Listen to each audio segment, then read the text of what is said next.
All right, this is the last video for the Algebra 2 semester exam review. We're on the last page and we are graphing. So if you look at this previous page, we graphed exponentials, we graphed quadratics and square root functions. So now these last few, we're going to look at log and one more exponential graph. Remember, you get Desmos the entire exam, so there's really no reason to miss a graphing question because all you have to do is type the equation into Desmos like this. Now remember, you do have to remember where to get your log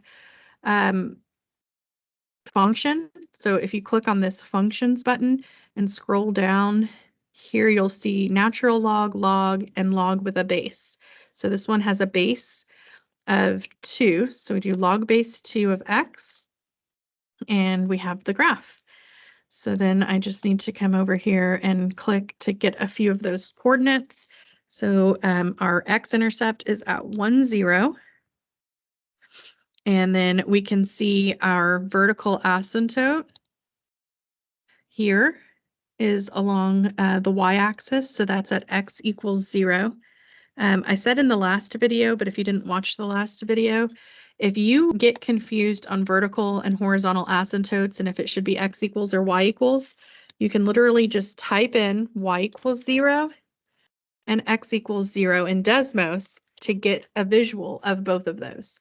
So we can see it is not this green line that's the asymptote, it's this purple one. So it should be the x equals 0. So x equals 0 is your asymptote.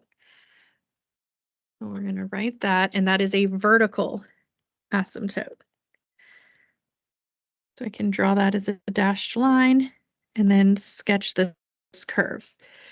Now I only got the asymptote and the intercept and then sketched the general shape of the curve. I didn't even get additional points because all they're focusing on is the shape and answering information about the key features. So asymptotes, intercepts, domain, and range. So the domain, we had said in the previous examples when we were doing exponential, the domain was all reals. These had a horizontal asymptote, and so the graphs went left and right forever, but the horizontal asymptote restricted the range. Now with logs, it's the reverse. You have a vertical asymptote, which is restricting your domain, but your range is now unrestricted. So for log functions, your range is all reals, but your domain is going to be restricted by that asymptote. So our range, or excuse me, our domain is 0 to infinity, not including the 0. Use a parenthesis to show that it's not included, or you can write that as x is greater than 0. Natural log is going to look nearly identical. The only thing, here I'll go change it over here so you can see them side by side. You can type in ln, or you can go back to the function menu here and get natural log. We'll do the natural log of x, and you can see it's nearly an identical graph. Okay, it's just the rate at which it increases and curves is slightly different than that blue one there. So, but it has the same x-intercept. Okay, if you want additional points to make yours a little more accurate, I could have put more points, like that blue one had one at 4, 2. I was just slightly off. It should have been up there just a little bit higher, but that's all right. But you can see it had, oops, plotted that in the wrong spot. Has the same x-intercept and the same vertical asymptote because there's no horizontal or vertical shifts here.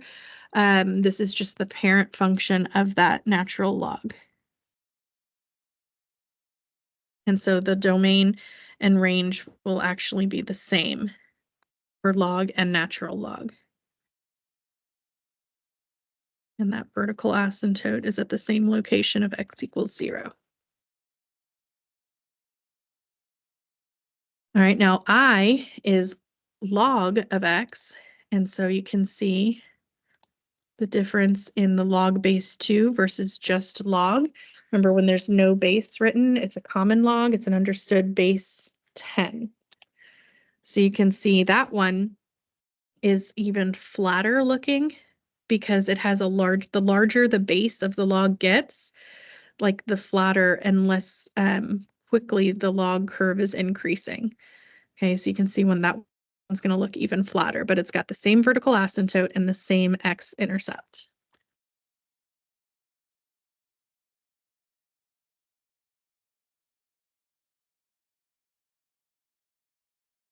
The domain will still be 0 to infinity. The range will still be all real numbers. And, oh, I don't know why I wrote that on the wrong line. And your asymptote will still be a vertical asymptote at x equals 0. All right, last but not least, you have your exponential with a base e. I think, let's see, did we do? Yeah, we did exponentials up here, like with a number base. So I'm going to put that back in just so you can see the difference. So let me get rid of these logs. Okay, so if you had earlier, we had 3 to the power of x. This one is going to be e to the power of x. So you can see, again, just like the logs, they're very similar. It's just like the steepness or the how quickly it's increasing changes based on the base value. And you can see if we made that base even bigger, like if we did a base 10, it would be even steeper. It'd be increasing more quickly for exponential. So you can see that difference. But it still has the y-intercept at 1 and the horizontal asymptote now at y equals 0.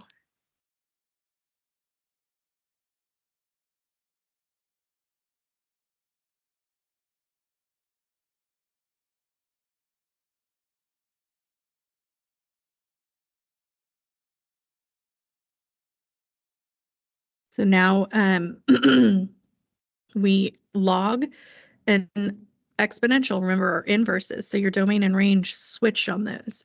So now it's back to the domain that's all reals and the range that is 0 to infinity, or y is greater than 0.